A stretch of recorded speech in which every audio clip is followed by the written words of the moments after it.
Asia ఖండంలోని అతిపెద్ద గిరిజన జాతర Medaram.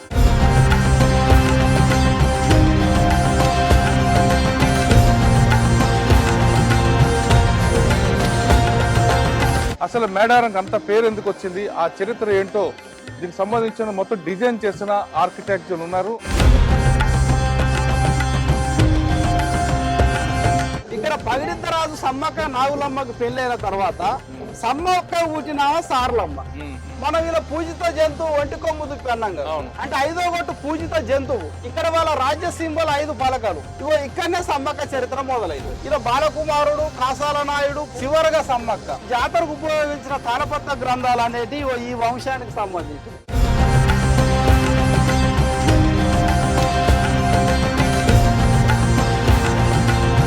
Welcome to iDream. Asia ఖండంలోని అతిపెద్ద గిరిజన జాతర మేడారం. అసలు మేడారంకి అంత పేరు ఎందుకు వచ్చింది, ఆ చరిత్ర ఏంటో దీనికి సంబంధించిన మొత్తం డిజైన్ చేసిన డాక్టర్ అనిల్ ఆర్కిటెక్చర్ ఉన్నారు. ఆయన అడిగి చాలా క్లారిటీగా తెలుసుకుందాం. అనిల్ గారు నమస్తే అండి. నమస్కారం సార్. మేడారం అనగానే ఇది కేవలం తెలంగాణ, మహారాష్ట్ర, ఛత్తీస్గఢే కాకుండా దేశంలోని అన్ని రాష్ట్రాలు ఉన్న ఆదివాసీలే కాకుండా ఆదివాసీలు కాని వాళ్ళు కూడా వస్తుంటారు. అంత నమ్మకం ఉంది దీనికి. దాదాపు 700 సంవత్సరాలు వచ్చిన ఈ చరిత్ర. మీరు ఈ మధ్యన చూస్తున్న గవర్నమెంట్ మేడారం ఒక ప్లాన్ ఇచ్చింది కాబట్టి మీరు దాదాపు అన్ని గద్దెల మీద దీన్ని డిజైన్ వేసుకొచ్చారు. అసలు గిరిజన యొక్క వంశం ఎలాగ వచ్చింది, ఆ చరిత్ర ఏంటో మీరు వివరించారు కాబట్టి ఒక్కొక్క దాన్ని మీరు వివరిస్తూ చెప్తే చూసే వాళ్ళకి కూడా తెలుస్తుంది. తప్పకుండా సార్. సార్, ప్రస్తుతం మనం సమ్మక్క సార్లమ్మ ఆలయ నిర్మాణము ఇచ్చిన డిజైన్ గురించి మనం ఒకసారి చర్చించుకుందాం సార్. నా పేరు డాక్టర్ మైపతి అరుణ్ కుమార్ సార్. మేము Sammakka Sarlamma archaeology Indian research institute. ఈ కలరు టీషర్ట్లు కూడా దాని మీదనే ఉంటాయి. మా మొత్తం కూడా మా ఇన్స్టిట్యూట్ కూడా ఆ తల్లి పేరే పెట్టుకున్నాం. అయితే ఇక్కడ ఎప్పుడైతే ఆలయ నిర్మాణం చేయాలనే ఆలోచన ప్రభుత్వానికి వచ్చిందో, మీరు అన్నట్టు కూడా సమ్మక్క చరిత్ర అంటే 700 సంవత్సరాల చరిత్ర అని అందరు అంటారు. కానీ వాస్తవంగా సమ్మక్క చరిత్ర క్రీస్తు శకం కాదు, క్రీస్తు పూర్వం చరిత్ర. ఎందుకంటే మేము అధ్యయనం చేసి ఉన్నాం కాబట్టి. అయితే ఇక్కడ ఈ ఆలయ నిర్మాణం వచ్చినప్పుడు సార్ మనకు 78 ఏళ్ళ స్వతంత్ర భారతదేశంలో ఈ రోజు వరకు కూడా ఎక్కడ కూడా ఆదివాసుల ఆలయాలు కట్టే చరిత్ర ఉండదు. ఎండోమెంట్ దగ్గర ఒక స్ట్రక్చర్ ఉంటుంది, లేకపోతే బుద్ధిజం ఉంటుంది, ఇంకో చర్చిల మీద ఉంటుంది, కానీ సపరేట్ ఉండడానికి ఆస్కారం లేదు అక్కడ. అయితే ఇక్కడ ప్రభుత్వానికి కొంత ప్రశ్నగానే ఉండే, అది ఏ టైపులో కడదాం అనుకుంటారు, ఏ టైపులో కడదాం అన్నప్పుడు మంత్రి సీతక్క గారు పోయే బిడ్డగానే ఉండు, ఇదే సమ్మక్క తల్లి వంశంలో ఉండుతోని కొన్ని చర్చలు జరిగినప్పుడు ముందు భయపడ్డారు సార్ పూజారులు కూడా. మా జగ్గారావు సార్ కానీ కాకెంకా నా కొంతమంది భయపడ్డారు. అయితే ఇక్కడికి వచ్చిన తర్వాత ఏంటంటే గతానికి ఇప్పటికి జాతర పెరిగింది సార్. వెడల్పు చేసి భక్తులు, ఎందుకంటే అనేక ప్రాంతాల నుంచి వచ్చే భక్తులు ఇక్కడ ఇబ్బంది పడొద్దు, ఇరుకు ఉండొద్దు, తొక్కిసలాటలు జరగొద్దు. కాబట్టి మనం ఒక డిజైన్ ఇచ్చి మార్పు చేయాల్సిందే. ఇక పూజారులు ఏం చేస్తారో ఆ తల్లి దగ్గర అనుమతి అనుడితో తల్లి అనుమతి ఇచ్చింది. మనం 1000 స్క్వేర్ ఫీట్లలో సార్ 9 ఆర్చీలు, గద్దెలకు ఒక్కదానికి వచ్చేసి 4 పిల్లర్లు, మన 4 గద్దెలకు 8 పిల్లర్లు, 32 పిల్లర్లు. ఈ ప్రాకారాలు సార్ ఇవి ఒకటేమో బొమ్మలతో ఉంటది, ఇంకొకటో వెదురు బొంగుతో ఉంటది. ఎందుకంటే భక్తులకు కూడా గాలి ఆడాలి కాబట్టి. ఇవి ఒక 41, అవి ఒక 41. ఇట్లా మేము ఓవరాల్ గా సార్ మొత్తం 7000 బొమ్మలని మన కోయ వంశవృక్షాల చరిత్రని, మా దగ్గర ఉన్న తాళపత్ర గ్రంథాలు, మా వేలుపు జాతరలలో రెడ్ క్లాత్ పైన పడిగే బొమ్మలు ఉంటాయి. పూర్వం నుంచి మా వాళ్ళు అడారం కుండలు అంటారు సార్. ఆ కుండలలో పెడతారు, 2 సంవత్సరాలకు ఒకసారి తీసి రేల పాటలు పాడతారు. మా చరిత్ర ఇది అనేది ఉంటది. ఆ బొమ్మలను మేము ప్రీ ప్లాన్డ్ గా 15 years గా నాన్ స్టాప్ మేము తిరిగి చూసినాం కాబట్టి ఆ చరిత్ర మాకు అర్థమైంది. కాబట్టి ఆ 7000 బొమ్మల్ని 24 hours లో మేము ప్రీ ప్లాన్ చేసి అందించినాం సార్. అందించిన దాంట్లో మనకి చరిత్ర విషయానికి కొద్ది ఇట్లా తీసుకున్నాం సార్. మనం ఈ ప్యానల్లో సమ్మక్క తల్లి వంశ చరిత్రని మనం చెప్పాలంటే ఈయన బెరంబోయిన రాజు అంటారు సార్. మా దాంట్లో ఏనుగు మీద ఉంటాడు ఈయన, పెద్ద రాజు. మా పడిగ బొమ్మలల్లా ఈయన బెరంబోయిన రాజు. ఈ రాజుకి ఈయన బెరంబోయిన రాజు, ఆయన భార్య పేరు వరందేవి సార్. వీళ్ళిద్దరు. మాదంతా కూడా రైట్ టు లెఫ్ట్ స్టార్ట్ అవుతుంది సార్, కుడి నుంచి ఎడమకు స్టార్ట్ అవుతుంది మా లిపి అంతా కూడా. ఈ బెరంబోయిన రాజు ఆది మానవుని కాలంలో మనుషుల యొక్క బంధాలు, బంధుత్వాలు జంతువుల వలె ఉన్న కాలంలో శారీరక సంబంధాలు కానీ, పెళ్లిళ్ళు కానీ, ఇటువంటి మొత్తం కూడా ఒక స్త్రీకరణ జరిగి మానవ నాగరికత వైపు మనం ప్రయాణం చేయాలి. నైతిక విలువలు ఉండాలి. అక్క, చెల్లి, తమ్ముడు, అన్న బంధాలు బంధుత్వాలు మనకు ఉండాలంటే మనం వంశ వృక్షాలు ఏర్పడాలి. ఒక తల్లి కడుపులో పుట్టిన వాళ్ళు పెళ్లి చేసుకోవద్దు అనే ఈ విధానాలకి మొట్టమొదటిసారి ఆ కొండ గృహాల నుంచి వచ్చిన తర్వాత ఏర్పడిన విధానమే గొట్టు గోత్రాల వ్యవస్థ సార్. గట్టు అంటాం, పొలం గట్టు అంటే నాది ఈ గట్టు నీది ఆ గట్టు అన్నట్టు వంశంలో కూడా గట్లు పెట్టుకున్నారు. గట్టునే ఇప్పుడు గొట్టు అంటాం, మనం వంశ వృక్షాలు అంటాం. అట్లా చేసేటప్పుడు సార్ ఇక్కడ ఈయనకి 6 బిడ్డలు ఉంటారు సార్. మరి ఎక్కడో ఒక్కడ మొదలు కావాలి వంశాలు అనుకున్నప్పుడు, ఏదో ఒక నియమం ఉండాలనుకున్నప్పుడు ఈయన పెద్ద ఫిలాసఫర్ సార్. ఈయన అంటే అక్కడ వచ్చిన ఆదిమ సమాజంలో తెలివికల వ్యక్తి ఈయన. అప్పుడు ఏం చేస్తారంటే ఈయనకు 6 బిడ్డలు ఉంటారు సార్. ఇక్కడ వీళ్ళు ఆలే సింగళ ధర్మం, మాందేవి, తూల్మూర్తి, దేవచంద్రావతి, దేవకనకావతి, భైరందేవి. మరి నాకు 6 బిడ్డలు ఉన్నారు కాబట్టి ఇక నేనే మొదలు పెడతా. గుంపులు గుంపులుగా ఆదిమ సమాజాన్ని కూర్చోబెట్టుకుంటే మనకు అర్థమవుతుంది. ఆదిమ సమాజం అయినా కానీ ఏ జెనెటిక్ అనేది అర్థమవుతుంది. కాబట్టి గొట్టు గోత్రాల వ్యవస్థ తయారు చేయాలి. తయారు చేసే క్రమంలో సార్ ఈయనకు 6 బిడ్డలు ఉన్నారు కాబట్టి ఈయనే ముందుగా 6వ నెంబర్ తీసుకున్నాడు. 6వ గొట్టు బెరంపోయిన రాజు ఏనుగు మీద ఉంటాడు, పెద్ద రాజుగా. ఇప్పుడు దానాల కల్లా కన్యాదానం పెద్దది కదా సామెతలలో కూడా. కాబట్టి ఈయన 6వ గొట్టు తీసుకున్నాడు. 6 బిడ్డలు ఉన్నారు కాబట్టి ఇగో ఇట్లా నిలువు గొట్లు సార్. 1 2 3 4 5 6. 6వ గొట్టు ఏర్పడ్డది. ఇక 6వ గొట్టు ఏర్పడిన తర్వాత మళ్ళీ ఇక్కడ రైట్ టు లెఫ్ట్ వస్తాను. ఇగో ఈడికి వచ్చినాక సార్ ఈడ 3 ఉన్నాయి. ఈడ 3వ గొట్టు ఏర్పడ్డది. మరి 1 2 ఎడిపోయినా అనేది మళ్ళా ప్రశ్నే. 1 2 దేనికి ఇచ్చిండ్రు అంటే 1వ గొట్టు స్త్రీ అండానికి ఇస్తారు సార్. స్త్రీకి అన్నం ఉత్పత్తి కాకుండా మానవ జన్మ లేదు కాబట్టి స్త్రీనే మా దైవం, కనపడదు ఆ గొట్టు. తర్వాత 2వ గొట్టు 12 గంటలు సూర్యుడు 12 గంటలు చంద్రుడు ఉంటేనే ప్రకృతి సమతుల్యం. కాబట్టి ప్రకృతి దైవంగా 2వ గొట్టుని ఏర్పాటు చేసింది సార్. అప్పుడు ఈయనకు ఉన్న మొదటి బిడ్డని సింగళ ధర్మాన్ని ఇచ్చిన గొట్టు 3వ గొట్టు. 3వ గొట్టు ఇచ్చిన గొట్టు 3వ గొట్టు ఏర్పడ్డది. ఇక్కడికి వచ్చిన తర్వాత మాందేవి ఇచ్చిన గొట్టు 1 2 3 4. 4వ గొట్టు ఏర్పడ్డది. ఇక్కడికి వచ్చిన తర్వాత 1వ గొట్టులో 3 ఇచ్చింది సార్. 1 2 3 4 5. ఇక్కడ 4వ గొట్టు ఏర్పడ్డది. ఇక్కడికి వచ్చినాక 5. ఇగో ఇదే సమ్మక్క వంశం. ఇదే సమ్మక్క వంశం. ఈ 3 మొదటి బిడ్డను సాంబశివ మహారాజు తూళ్ళోకిరికి ఇచ్చిండు. ఈ 2 బిడ్డల్ని దేవచంద్రావతి, దేవకనకావతిని మేడరాజుకి ఇచ్చిండు. ఇప్పుడు మనం మేడారం చరిత్ర మాట్లాడేది మొత్తం దీని చుట్టే తిరుగుతుంది. మేడరాజు పోలవాస అని ఇచ్చి 5వ గొట్టు ఏర్పాటు చేసిండు. ఇక్కడ ఎట్లాగో ఈయనది 6వ గొట్టు కాబట్టి ఈ బిడ్డని 1 2 3 4 5 6 7 7వ గొట్టుకి ఇచ్చి 3 నుంచి 7 గొట్ల ఏర్పాటు చేసి ఇక్కడి నుంచి గొట్టు గోత్రాల వ్యవస్థ స్టార్ట్ అయింది సార్. స్టిల్ ఈ రోజు వరకు కూడా మా దాంట్లో గొట్టు గోత్రాల వ్యవస్థ ఉంటది. కాబట్టి దీన్ని మేము ముఖ్యంగా ఈ యొక్క పిల్లర్ని మేము దీన్ని ప్రధానంగా తీసుకున్నాం సార్. మీరు ఇంత ఉంది అన్నట్టు ఎందుకు ఇంత ప్రాధాన్యం సమ్మక్క తల్లి కంటే, ఇప్పుడు ఈయన బెరంపోయిన రాజు పెద్ద రాజు, ఇక్కడ పుడుతుంది సమ్మక్క. ఇప్పుడు వీళ్ళని బిడ్డలు ఇచ్చుకుంటా 101 రాజ్యాలు ఇస్తారు సార్. ఆదిమ కాలంలో అఖండ భారతదేశాన్ని 18 దిక్కులుగా చేసి 101 రాజ్యాలు ఏర్పాటు చేసిన దాంట్లో ఈ సమ్మక్క తల్లికి 101 రాజ్యాల పరిపాలన చేసే శక్తిని ఇస్తాడు. ఇప్పుడు మనం మాట్లాడుకునే 18 శక్తి పీఠాలలో కూడా సమ్మక్క మూలం ఉంటది. అక్కడ 18 శక్తి పీఠాలు అంటే ఇప్పుడు బ్రాహ్మణులు మాట్లాడుకున్నట్టు అవి ఏది పూజలు చేసేటివి కావు సార్. భారతదేశం అఖండ భారతదేశం 18 రకాలుగా బిహేవ్ చేస్తుంది. సముద్ర తీర ప్రాంతంలో మనకు అనంత పద్మనాభ స్వామి ఆలయం ఉంటది. అందులో ఒక కోనేరు ఉంటది. ఆ కోనేరు వాటర్ అనేటిది నువ్వు ఎంత సముద్రం పొంగినా కానీ సమస్తల స్థితిలో ఉంటాయి. అది ఎప్పుడైతే పెరుగుతుందో అక్కడ ఫ్లడ్స్ వచ్చి ఆ ప్రజలు చనిపోతారు. హిమాలయస్ లో మనకు అమర్నాథ్ లో మంచు లింగం ఉంటది. మంచు టెంపరేచర్ అది ముందే చెప్తుంది. 24 గంటల ముందే మంచు ఎట్లా కరుగుతుందో చెప్తుంది. అట్లా మనకి ఈ సైంటిఫిక్ రీజన్స్ గా సమ్మక్క అనే వ్యక్తి పూర్వకాలంలో ఆదిమలుగా ఉన్న ఈ సమాజాన్ని మానవ సమాజం వైపు తీసుకొని వచ్చి సైంటిఫిక్ విధానాలు ప్రవేశపెట్టి ఔషధ మొక్కలు కనుగొని ఆ ప్రజలకు అండగా నిలిచింది. కాబట్టే ఇవాళ దేశవ్యాప్తంగా మా కోయాలు అంతటి ఉన్నారు.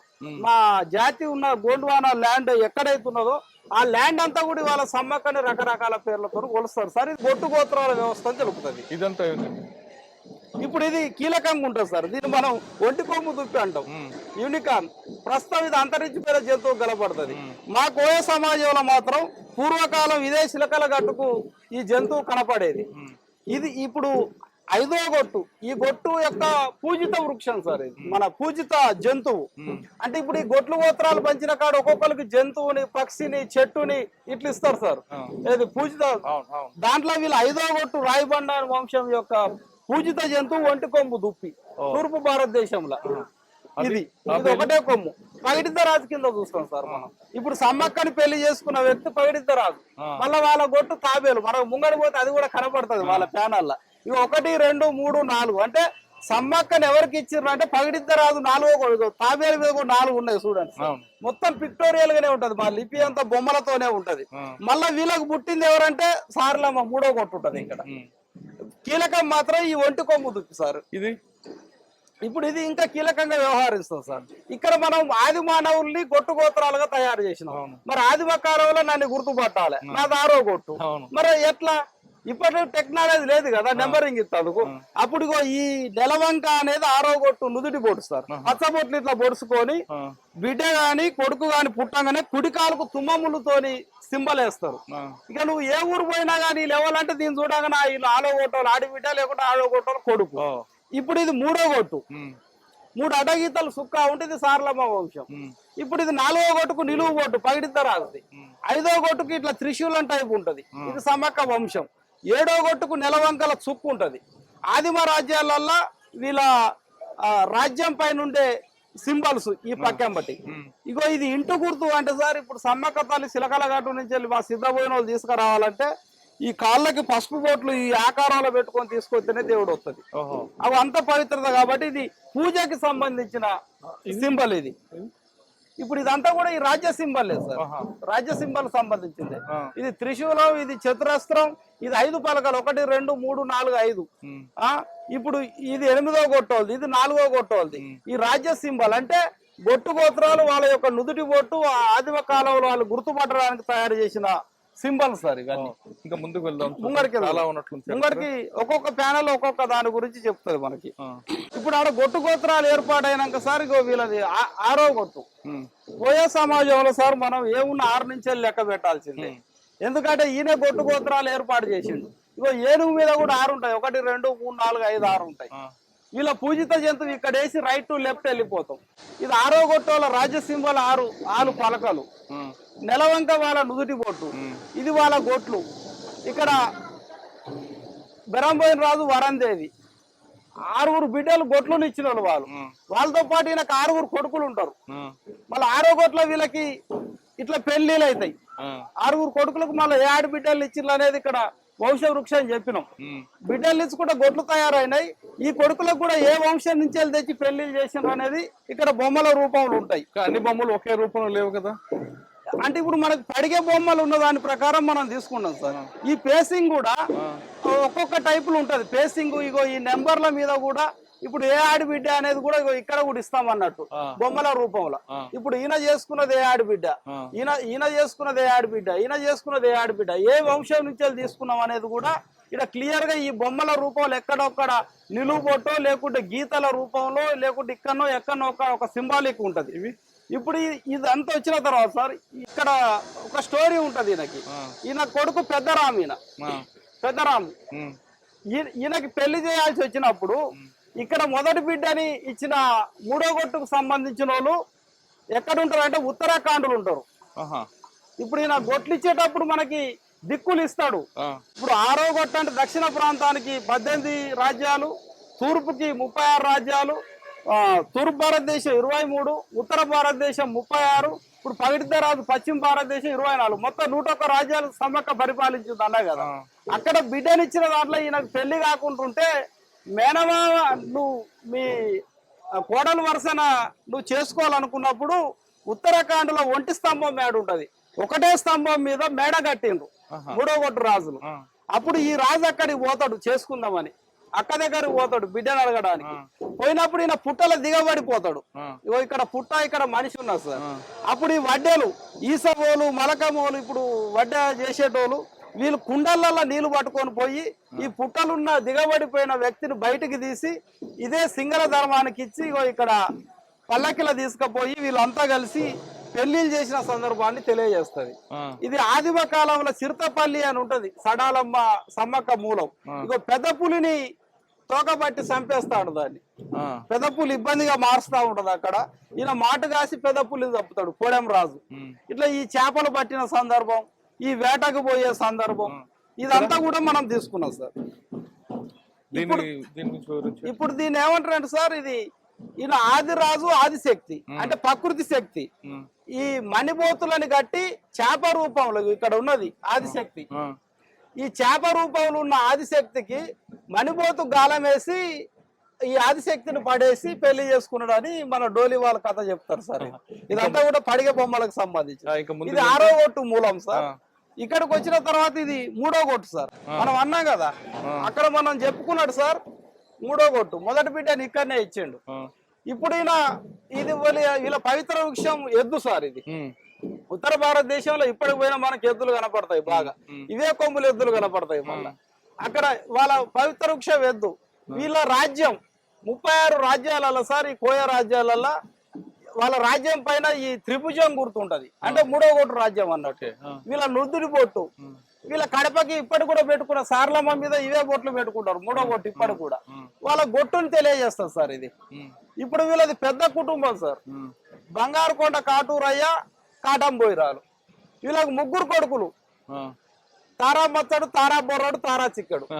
ఇంకో దీంట్లో ఈ మొదటి ఆయనకి ఇచ్చిన బిడ్డే సింగల ధర్మం. ఈ గొట్టు ఏర్పడడానికి మనం ముందు చెప్పినట్టు ఈ గొట్టు ఇక్కడ ఏర్పడుతుంది. అప్పుడు వీళ్ళకు పుట్టిన 9 మంది చివరికి ఆడబిడ్డ. మళ్ళా తర్వాత వీళ్ళకు పుట్టిన 9 మంది చివరికి ఆడబిడ్డ. మళ్ళా ఈ 3వ వ్యక్తికి సార్ 2 భార్యలు ఉంటారు.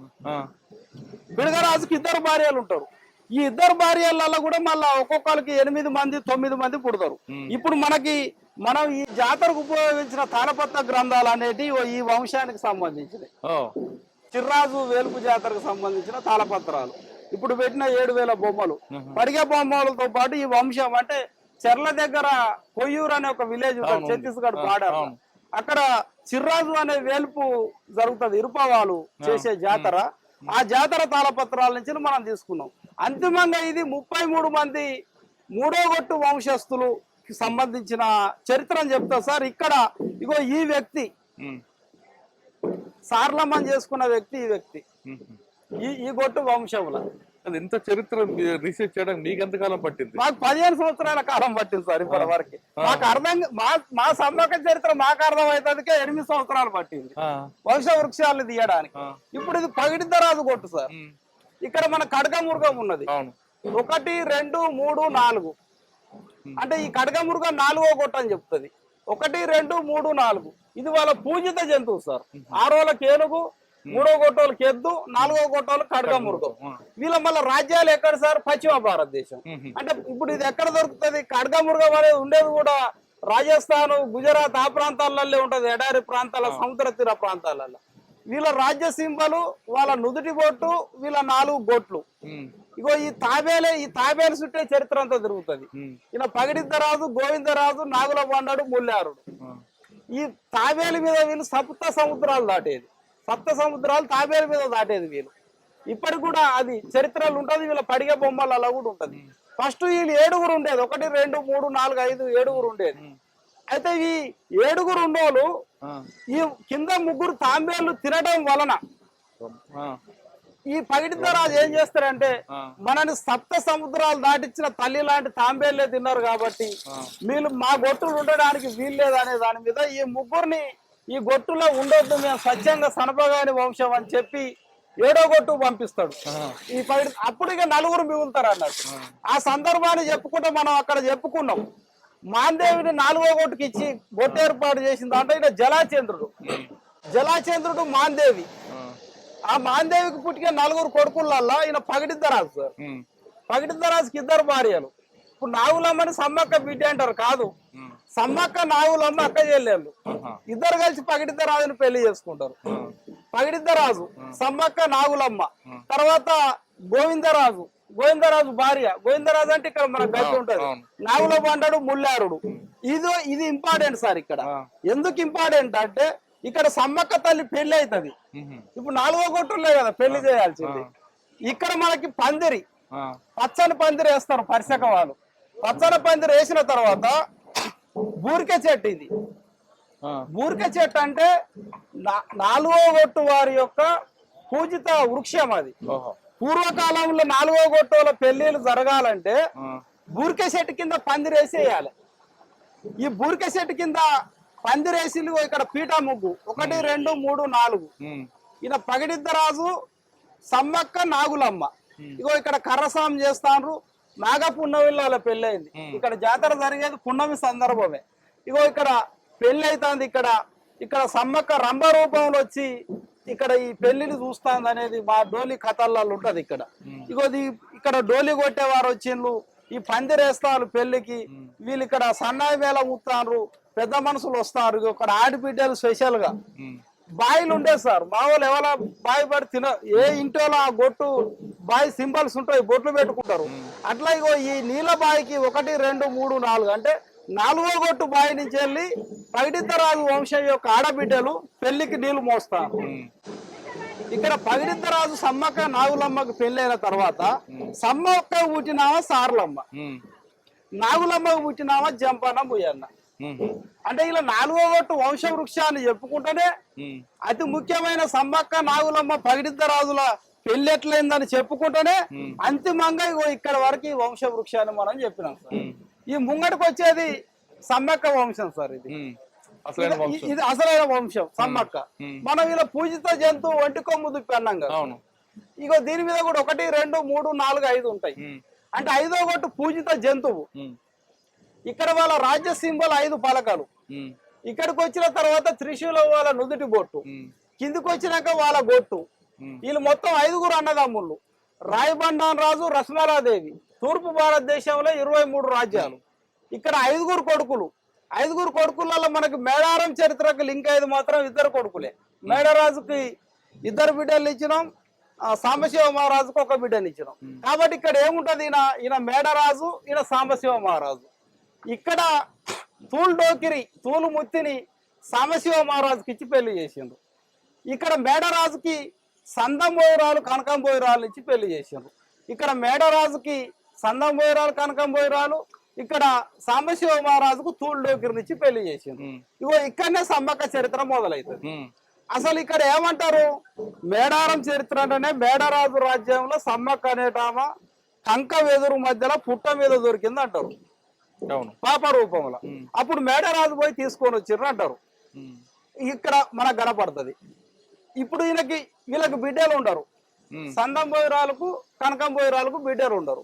ఉండనప్పుడు వీళ్ళు ఎవరు ఏరుకుంటారు, మనం చెప్పిన బెరంబోయిన రాజు మాకు బిడ్డలు కావాలని ఏలుకున్నప్పుడు ఆయన ఏమంటాడంటే ఈయనకు ఆదేశిస్తాడు, నీ కడుపులో ఒక బిడ్డ పుడుతుంది.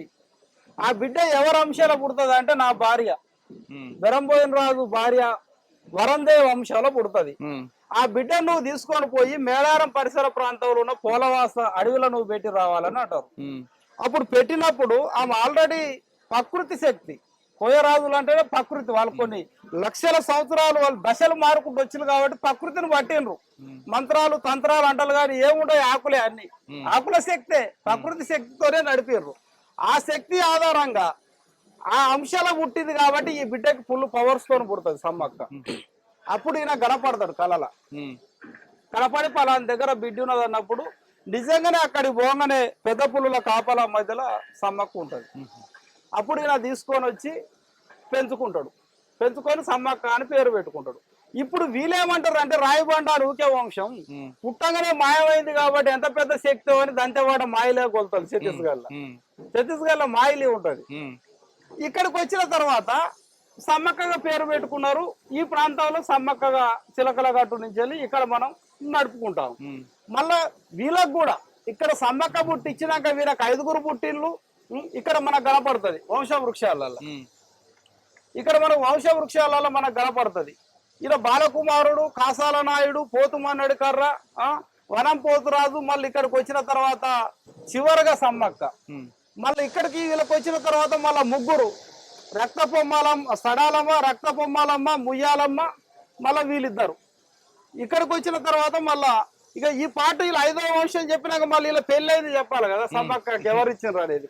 మళ్ళీ ఇక్కడ స్టార్ట్ అవుతుంది. ఇక ఇలా ఇప్పుడు ఇక్కడ నాగులమ్మ ఉన్నది. నాగులమ్మ చెల్లెలు అన్నాం కదా. నాగుపాము రూపంలో నాగులమ్మ ఉంటది.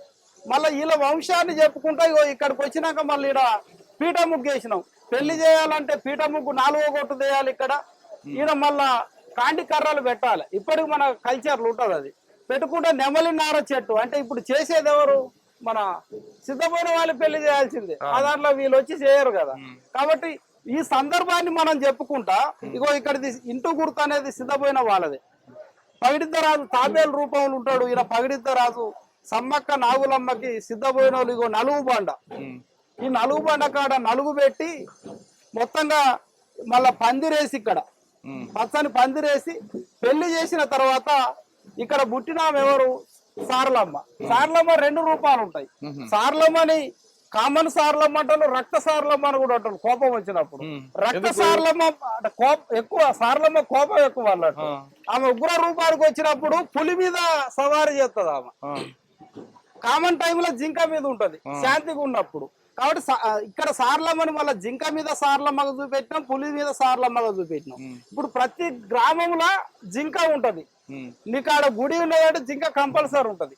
మా కోయ గుడి ఇండియాలో ఎక్కడ పోయినా గానీ ఈ బొమ్మ మనకు కనపడుతుంది. అట్లా మళ్ళీ ఇక్కడ సారలమ్మ పుట్టింది, జంపన ముయ్యన్న పుట్టింది అనే ఒక జెనెటిక్ వేసుకుంటా మళ్ళా ఇలా గొట్టు గోత్ర వంశం చెప్పుకుంటేనే చివర పుట్టిన జంపన వరకు మళ్ళీ ఈ బొమ్మలు తీసుకున్నాం ఒక ఆర్డర్ ప్రకారం. ఈ రకంగా మనము గొట్టు గోత్రాల వ్యవస్థ ఏర్పాటైంది. అసలు ఈ వంశ మూలం ఏంది? ఒక ఆర్డర్ ఒక సిస్టమేటిక్ ఆర్డర్ లో ఫ్రేమ్ చేసుకుంటూ మనం ఇన్సైడ్ బొమ్మలు తీసుకున్నాం. 41 ప్యానల్స్ మొత్తంగా కూడా గొట్టు గోత్రాలు, వంశ వృక్షాలు, వీళ్ళు ప్రవేశపెట్టిన సైంటిఫిక్ పద్ధతులు ఏమేం కనుగొన్నారు అనేది మొత్తంగా కూడా మనం ఈ ఇన్నర్ దాంట్లో మనం తీసుకోవడం జరిగింది సార్. ఇది కాకుండా ఆర్టిస్ట్ మీద ఉన్నాయి డిజైన్లు. ఆర్చెస్ మీద ఉన్న డిజైన్లు సార్ మనకి ఫస్ట్ అక్కడ సమ్మక్క తల్లి మెయిన్ ఆర్చ్ మీద వచ్చేసేమో ఇక్కడ 3 దేవుళ్ళు ఉన్నారు సార్. సమ్మక్క ఉన్నది, వాళ్ళ చెల్లెలు నాగులమ్మ ఉన్నది, సారలమ్మ ఉన్నది, పగిడిద్దరాజు ఉన్నాడు, గోవిందరాజు ఉన్నాడు. ఈ సమ్మక్క నాగులమ్మ 5వ కొట్టు, సారలమ్మ 3వ కొట్టు, పగిడిద్దరాజు గోవిందరాజు 4వ కొట్టు. వీళ్ళ గొట్టు గోత్రాలు, వంశ వృక్షాలు, వీళ్ళకి ఏ చెట్టు జంతువు, వాళ్ళ గొట్టు వంశం తీసుకున్నాం, వాళ్ళ యొక్క పూజిత వృక్షాలు, జంతువులు వీటిని తీసుకున్నాం. అట్లా మనము 9 ఆర్చిల మీద సమ్మక్క ఆర్చి తూర్పు ఈశాన్యంలో, తూర్పున మనకు మన సిద్ధమైన వాళ్ళ ఆర్చి సమ్మక్క తల్లిని ఎవరైతే తీసుకొస్తారో ఆ యొక్క ఆర్చి. మనకటు దక్షిణం దిక్కున మనము పగిడిద్దరాజు ఆర్చి, దాని మీద వాళ్ళ వంశ వృక్షం ఉంటది. ఎండింగ్ గేట్ లో మనకి సారలమ్మ ఎగ్జిట్ గేట్, అది భక్తులు వచ్చి పోయే గేటు. అక్కడ సారలమ్మ వంశ వృక్షం, పక్కబట్టి మన గోవిందరాజు వంశ వృక్షం. ఇక మిగతా ఒక 3 కామన్ గేట్లు. ఇట్లా వీటి మీద కూడా 3 నుంచి 7 గోట్లకు సంబంధించిన గొట్టు గోత్రాల చరిత్ర, వాళ్ళ యొక్క పూర్వం కొలిసిన రాజ్య చరిత్ర, ఇదంతా కూడా మనం తీసుకున్నాం సార్. కొన్ని వాళ్ళు ప్రవేశపెట్టిన సైంటిఫిక్ మెథడ్స్ ను కూడా తీసుకున్నాం సార్. ఇప్పుడు ఎగ్జాంపుల్ మనకి సీతక్క వంశం ఉన్నది ధనసరి, అంటే నిప్పుడు కనుగొన్న వంశం అది. ఆది మానవులు కొండ గృహాలలో ఉన్నప్పుడు నిప్పు కావాలనుకున్నప్పుడు ఆ జకముఖ రాయికి వెళ్ళి నిప్పు కొట్టి జమ్మిదూదిని యాడ్ చేసి కొట్టి వాళ్ళ నిప్పును కనుగొన్న పద్ధతిని ప్రవేశపెట్టినాం. ఇప్పుడు డ్యూటీ పట్టిన ధనసరి. ఇప్పుడు గోవిందరాజు వంశస్థులు దబ్బగట్ల అని ఉంటుంది సార్. దబ్బగట్ల అనే ఇంటి పేరు వస్తుంది దర్భగడ్డి. కొండ గృహాలలో నివసించే మానవులు వచ్చి ఇల్లు కట్టుకొని, ఇప్పుడు కోయలు 27 రకాల చెట్లతో ఇల్లు కడతారు సార్. ఆ ఇంట్లో ఉన్నవంటే మన రోగాలని పోతాయి. ఆ దర్భగడ్డి వర్షం వచ్చినప్పుడు ఉరవకుండా అడవిలో దర్భగడ్డి అనేది ఒకటి దొరుకుతుందని ఆ గడ్డిని తీసుకొచ్చి ఇల్లు కట్టిన వాళ్ళు దబ్బగట్లు. ఇప్పుడు అదే 4వ కొట్టు వంశంలో దుస ఓట్లు. దుస అని ఇప్పుడు మనకి కుంటలలో దొరుకుతుంది సార్. కుంటలలో దుస అంటే సిబ్బితోనే కొట్టేది పూర్వకాలం. దానికి ముళ్ళులు ఉంటాయి, డైరెక్ట్ గా దుసలేం దాన్ని. సిబ్బితోనే కొడితే ముళ్ళు అడుగుపోతుంది, గింజ ఇటు వస్తుంది. ఆ దాన్ని తీసుకొని వచ్చి అన్నం వండుకొని తినేది. దాన్ని ఏం చేసిందంటే వరి వంగడంగా తయారు చేసారు. అదే వాళ్ళంటే మళ్ళీ పగిడిద్దరాజు వంశం. కాబట్టి ఆ దుసను మనం వేసినాం. ఇప్పుడు కర్రు నాగలి అంటే ఎట్లుంటుంది సార్? ఇప్పటికి కూడా నాగళ్ళు ఎట్లా తయారు చేస్తారంటే బిలుగు చెట్టు వంక ఉంటది. ఆ బిలుగు చెట్టు వంకని నరికి దాన్ని కర్రు చేసి ముందుగా మావోలు మనుషులే దున్నిండ్రు. తర్వాత ఎడ్లను కట్టి దున్ని వ్యవసాయ విధానాన్ని ప్రవేశపెట్టింది కాబట్టి దాన్ని తీసుకొని వచ్చినాం. ఇప్పుడు మనకి పూర్వకాలంలో బట్టలు ఉండకపోయేది, మరి బట్ట ఎక్కడి నుంచి వచ్చిందంటే అడవిలో కోసకాయ అని ఒకటి ఉంటది. కోసకాయని తీస్తే పత్తి లాంటి దూది వెళ్తుంది. ఆ దూదిని ఉడకబెట్టి బట్టలు కనుగొన్నారు కాబట్టి ఆ కోస చెట్టుని ఆ ఉడకబెట్టే కుండలని ఆ ప్రవేశపెట్టిన దాన్ని తీసుకున్నాం. మళ్ళీ 7వ గొట్టు వంశంలో సార్ ఇప్పుడు నీళ్ళల్లో మనం ప్రయాణం చేయాలి, నదులు దాటాలనుకున్నప్పుడు మరి ఎట్లా దాటినప్పుడు ఆదివాసులు అంటే బూర్క చెట్టు అని ఒక తేలికపాటి ఒక చెట్టు ఉంటది. ఆ చెట్టు నరుకుతుంది, దాని మీదకి వెళ్ళి దాటవచ్చు. ఇక ఆ చెట్టు బెరడుని తేలికపాటి కొంత లొంతలాగా చేసి దాన్ని తెప్ప చేసి తెప్ప నుంచి వెళ్ళి నావ చేసి నావ నుంచి వెళ్ళి స్టీమర్లు కూడా కనుగొన్నారు బావోలు. అంటే ఇటువంటి ఈ మానవ నాగరికతకు సంబంధించిన సైంటిఫిక్ మెథడ్స్ ఇవాళ మనము ఇక్కడ బొమ్మల రూపంలో తీసుకున్నాం. చేశారు కదా మీరు, ఇంకా ఏం చేయాలని కోరుకుంది మీకు? ఇంకా ఇక్కడ సార్ ఇప్పుడు చేసిన దాంట్లో అయితే సార్ ప్రభుత్వం మాత్రం ఇక్కడ ఎండోమెంట్ కానీ ప్రభుత్వం కానీ అధికారులు కానీ 0.0 ఇక్కడ ఆదివాసీల పక్షాన ఉన్నారు, పూజారుల పక్షాన. డైరెక్టర్ రేవంత్ రెడ్డి గారే అన్నారు ఇక్కడ ఓపెనింగ్ రోజున అరుణ్ జానంత భూమిలో కూడా పక్కోల బొమ్మ రావడానికి వీలు లేదు. డైరెక్ట్ ఓపెన్ అనౌన్స్మెంట్ చేసిండు, వీళ్ళకి ఎక్కడ కూడా రిస్ట్రిక్షన్స్ ఉండొద్దంటే మనం ప్రతి దాన్ని కూడా 7,000 బొమ్మలు అంటే సార్ ఇప్పుడు మా టార్గెట్ రీచ్ అయినాం మేము. మా టార్గెట్ ఏంది, ఆదివాసులు అంటే గోసిగుడ్డలు కట్టుకునేటోళ్ళు, అనాగరికులు, రాజ్యాంగ ప్రకారం షెడ్యూల్డ్ క్యాస్ట్ కనుక తక్కువైన వాళ్ళు అంటారు కదా. కానీ వాళ్ళ ఆదివాసులు అంటే 101 రాజ్యాలు, ప్రతి దాన్ని సైంటిఫిక్ విధానాలు ప్రవేశపెట్టిన వాళ్ళు ఆదిమ కాలంలో 101 రాజ్యాల పరిపాలన చేసిన వాళ్ళు. దానికి సమ్మక్కే ఇవాళ రాణిగా పరిపాలన చేసింది. ఇవాళ చెప్పబడే 18 శక్తి పీఠాలలో శక్తిగా కూడా ఇవాళ సమ్మక్కనే ఉన్నది. అంటే ప్రతి చరిత్రను మేము ఇక్కడ తీసుకొని ప్రతి దాన్ని ఆ వెసులుబాటు ఇచ్చిండ్రు. మేము కూడా ఇప్పటికి 120 రోజులు సార్ ఇక్కడ పనిచేసి కేవలం మా టీం ఒక 3 గంటలే పండుకుంటది. ఇవాళ మేము ఆర్కిటెక్ట్ దగ్గర 45 రోజులు ఉన్నాం. ఎందుకంటే సార్ ఇప్పుడు ఈ బొమ్మ ఇంత లెంత్ లో పెడితేనే ఇది సుటేబుల్ ఉంటదని ఇక్కడ ఫిక్స్ చేయడానికి మేము ఎంత ఆలోచించి ఉండాలి. ఎక్స్పెరిమెంట్ చేసుడు, గీసుడు, ఈ సైజు గీసుకుండు, ఈ బొమ్మ ఫిట్ అవుతుందా కాదా. ఎందుకంటే ఫస్ట్ గుడి కాదు సార్, ఎక్కడైనా మోడల్ ఉంటేనే అది వేరు. కాబట్టి ఈడ పెట్టిన 7,000 బొమ్మలు ప్రతి దాన్ని మేము గీసుకోవాలి. మళ్ళీ ఈ బొమ్మకి లింకు కావాలి. ఇప్పుడు ఈయన నేను ఇక్కడ తెచ్చి ఇక్కడ పెడతా అంటే మళ్ళీ కుదరదు. మళ్ళీ ఇక్కడ ఉండాల్సిన ప్లేస్ జంప్ అనేది ఇది. ఇక్కడ వాళ్ళ తాత ఉంటాడు, అక్కడ గొట్టు వచ్చిన వాళ్ళు ఉంటారు. కాబట్టి ఈ ప్రతి బొమ్మకు కూడా మేము 120 రోజులుగా మేము ఆర్కిటెక్ట్ దగ్గర 45 రోజులు. మళ్ళా శిల్పి ఇది కొత్తది, చెక్కే వాళ్ళకి ఇది కొత్త సార్ వాస్తవంగా. మరి ఈ పడిగే బొమ్మలు అంత లుక్ వస్తుందా రాదా అది మొత్తం. కొంతమంది అన్నారు ఆర్టిఫిషియల్ ఇంటెలిజెన్స్ ఉపయోగించి డిజైన్ చేయంటే వద్దొద్దు. మా పూర్వీకులు ఎట్లయితే కొన్ని వేల సంవత్సరాలుగా డోలిపాటల రూపంలో భద్రపరచుకుంటూ వచ్చిందో ఆ బొమ్మ అంతే న్యాచురల్ గా ఉండాలి. ఆ బొమ్మకి స్క్రిప్ట్ రాద్దాం, హిందీ రాద్దాం, తెలుగు రాద్దాం, కోయ భాష రాద్దాం, కానీ బొమ్మ మారొద్దు అని చెప్పినారు సార్. అట్లా మేము 7,000 బొమ్మలు లిఖించడానికి ప్రభుత్వం అయితే సహకరించింది సార్. మేము అనుకున్న ప్రతి బొమ్మని, ప్రతి చరిత్రని, కోయ జాతి మూలాన్ని మాత్రం మేము ఇక్కడ సంపూర్ణంగా పెట్టినాం సార్. ప్రతి దాన్ని ఇవాళ కొన్ని చూస్తే ఎట్లున్నాయంటే సార్ ప్రతి దానికి ఆధారం పెట్టినాం సార్. మళ్ళీ మా వాళ్ళు చంద్రమండలం మీద కూడా పోయింది. ఇప్పుడు కాదు, పూర్వకాలంలో ప్రకృతి విద్యలతో చంద్రమండలం మీద పోయిన ఆధారాలు ఉన్నాయి. ఇవాళ భారత ఉపఖండం అనేది ఆఫ్రికా నుంచి వెళ్ళి డివైడ్ అయ్యి కొన్ని వేల సంవత్సరాలు ఎట్లా మునుక్కుంటూ వచ్చి ఆసియా కాంటినెంట్ గురించి భారత ఉపఖండం ఏందో కూడా మా దాంట్లో రాసి ఉన్నది. అని ఎక్కడ కూడా సమ్మక్క చరిత్ర ఏ పద్ధతిలో ఉండాలో, ఆమె బలం ఏందో ఆ విధంగా మాత్రం మేము తీసుకురాగలిగాం సంపూర్ణంగా.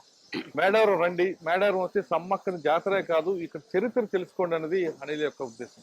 ఖచ్చితంగా ఎన్ని సంవత్సరాల చరిత్ర, దీని వెనక గిరిజనులు ఎంత కష్టపడ్డారు, వాళ్ళ యొక్క చరిత్ర మొత్తం అనేది ఈ గోల్డ్ మీద కనిపిస్తుంటారు. ఖచ్చితంగా మేడారం వచ్చిన అందరూ కూడా ఈ చరిత్ర తెలుసుకుని వెళ్తే గిరిజనుల సాంప్రదాయం, వాళ్ళ ఆచారం, ఆలహాట్లు, వాళ్ళకున్న చరిత్ర అనేది కళ్ళ కట్టినట్టు కనిపిస్తుంది ఈ బొమ్మలు. ఇది డాక్టర్ అనిల్తో మనం ఇంటర్వ్యూ. వచ్చే వారం మరో ఇష్యూలో మళ్ళీ కలుద్దాం. అంతవరకు నమస్తే. Thank you Anil. Thank you sir. And for more videos, please subscribe to iDream. Please subscribe to iDream. Please subscribe iDream. And please subscribe to iDream. For more videos, subscribe to iDream. please like, share and subscribe to the channel. Congratulations, iDream. Subscribe to iDream. Subscribe to iDream. So subscribe to iDream Media. iDream ki iDream team andarki huge congratulations. Please subscribe iDream Media. Please subscribe to iDream. Subscribe iDream. Please subscribe to iDream. I dream అంటే నా కళల ఛానల్ను subscribe చేసుకున్న నోరు తిరుగుతలేదు, మీరైతే గంట గుర్తు కొట్టండి. For more such videos, please subscribe to iDream. Subscribe to iDream. Please subscribe to iDream. Please subscribe iDream Media. Please do subscribe to iDream. Please subscribe to iDream Media. For best entertainment and information, please subscribe iDream. And don't forget to subscribe to iDream.